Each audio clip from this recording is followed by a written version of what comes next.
Hey there guys, I'm Imanshu and welcome to Filmora music video editing series, where I'm gonna teach you some amazing stuff. So in this episode, we're gonna learn this effect. Two-face killer, go gorilla for the bag. That boy be a pussy, kill the vibe, he a drag. Autobiography gon' look like a brag. Let's get to the money, I'm on PT. Import your clip into Filmora, then drag it into the timeline. Now drag it again above the first one. Now we have two same clips parallel to each other. Okay, now go to the effects tab into the filter section, then into the common section, and then take this Spartan effect and put it on the second clip.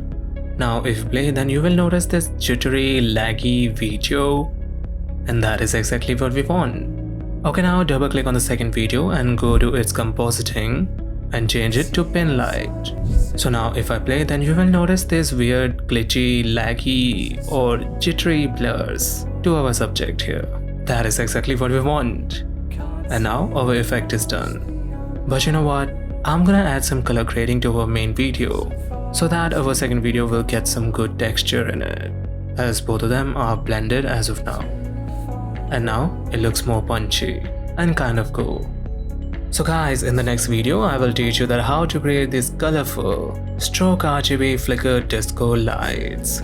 So do like, share, subscribe and turn that notification bell to get notified when I upload this next video. And I will see you later.